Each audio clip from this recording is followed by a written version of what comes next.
Hello there. If you don't mind, I would like to borrow a few minutes of your time today to talk about one very important topic, mistakes. Actually, I was in the middle of preparing a new lesson plan for one of my students when one thought appeared in my mind. While it was not a thought, I'd rather say it was a question, but still. So the question was, why do people worry so much about making mistakes that they make even more of them?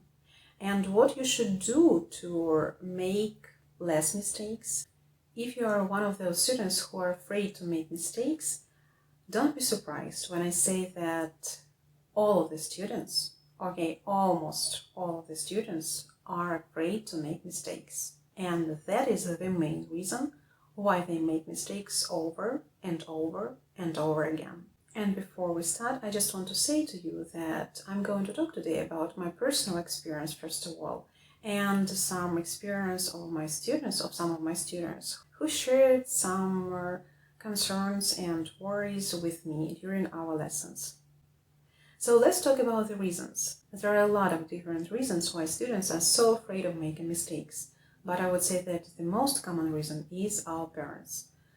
A lot of parents out there in the world, they are so strict about school marks, and most schools in the world, they do believe that the fewer mistakes a student has made in his or her test, the smarter the student is, and so he or she deserves the highest mark.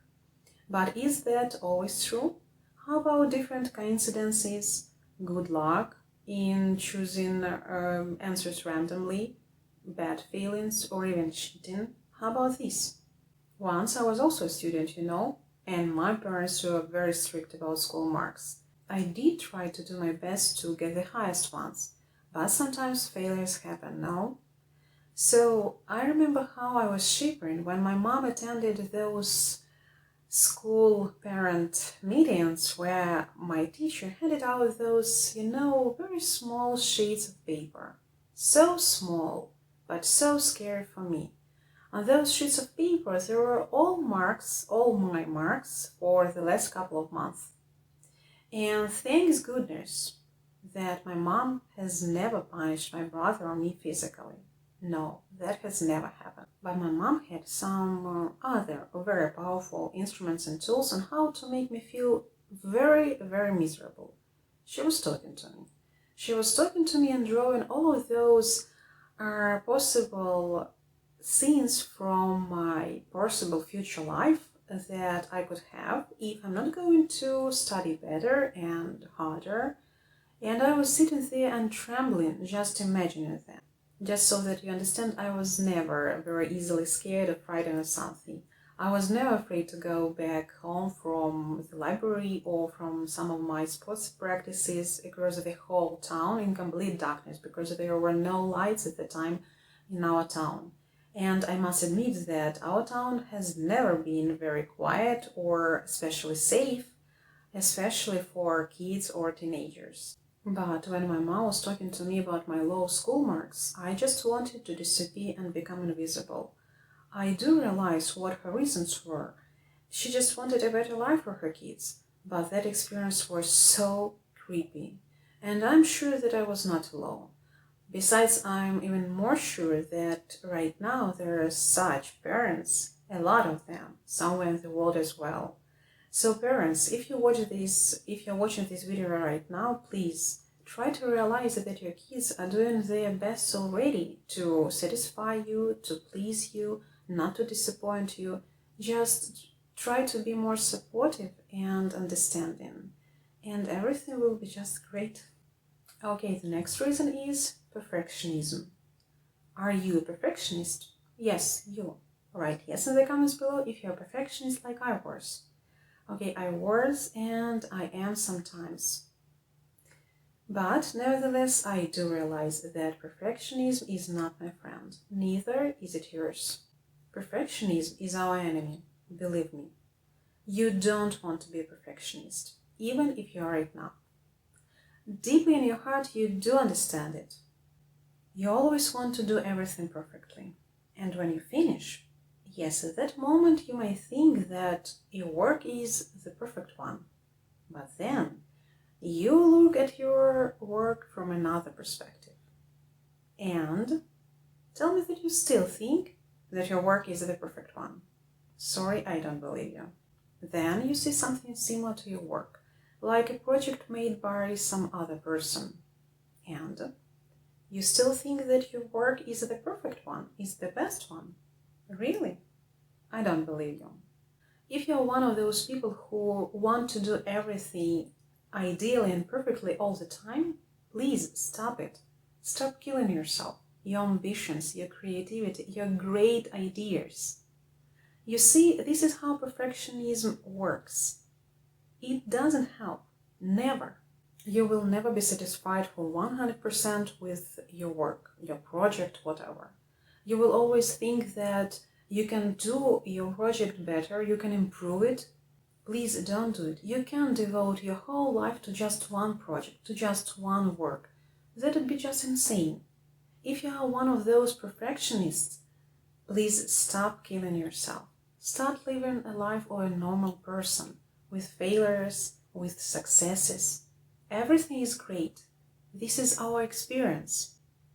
The same is with mistakes. If you're a perfectionist and you're afraid to open your mouth because first of all you want to make a sentence or an answer to a question in your mind, because you want to polish so that grammatically it is correct and that the words are chosen perfectly, please don't do it. Just open your mouth and start talking.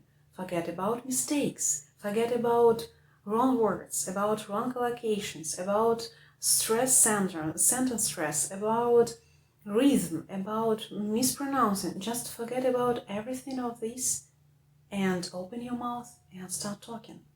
You will make mistakes. Oh, believe me, you will. But this is the most incredible thing about learning. You can feel alive, you can breathe, and by the way, this is a very important thing. To produce speech, you need to breathe. First inhale, then exhale. This way it works. I had students who were afraid of making mistakes so much when I just started working with them that they were holding their breath until they were ready to give me the answer to my questions. And only then they continued breathing.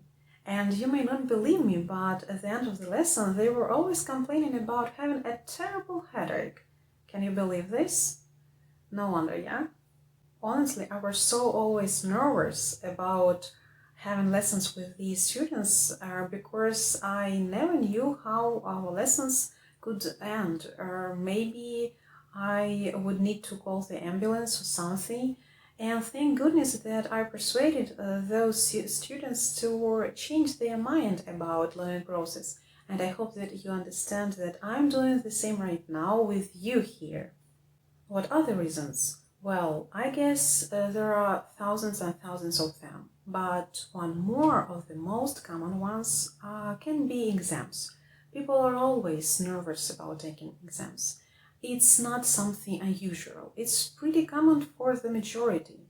And it's not surprising at all, because sometimes people can have just only one chance to take the exam and they can't spoil it. The burden of responsibility or unique opportunity, the lack of money for taking exams, no matter what the factors are, the result is always the same. People usually get so stressed and so tense about taking exams that they think that they are not allowed to make any mistakes. It's bad for scoring, they think. Well, yes, but what they don't realize is that to speak fluently and to make a mistake occasionally and then correct yourself is much better than sit silently for about 10 seconds trying to compose a perfect answer in your mind and then say something. That is not the fluency they are so eager to achieve. You may think right now, yeah, of course. It's so easy to say. Don't be afraid, just open your mouth and start talking. Mistakes are our friends, they help us improve. You may also think, what do you know about our reasons and our situations? Well, I do know, and I did have exams in my life. And I still do, because I'm always trying to improve myself and trying to increase my abilities, my skills, and so on. I did study foreign languages, Spanish, Polish, German, Russian, and some others, and it was tough. It was. As it is right now for you with your learning journey. And I just wish I had had teachers in my life at that moment who could have said to me what I am right now saying to you. I'm sure 100% that my learning journey with those foreign languages would have come to an end much faster and not so painfully. So, answering one of my today's questions, when do you need to worry about mistakes? I would say never. Well, you do need to be focused and attentive when you drill new materials or words, or when you do exercises to memorize vocabulary, some particular grammar topic. You do need to be very careful when you do your homework. But when you want to speak, when you want to say something, don't be afraid. Just open your mouth and speak. Let your thoughts fly. Let them free. And you will feel so happy when you start doing it, believe me. Because you already know enough English. You already have enough words and grammar and everything what you need to be understood by another person. So don't be afraid. Speak up. And the last one for today. If someone asks you these days to repeat what you just said, don't start panicking at once. Don't start paraphrasing what you've said, or don't start thinking that you have said something wrong. It can be just the mask that you're wearing right now. Speak a little bit louder and everything will be just great. Have a nice one. See you very soon.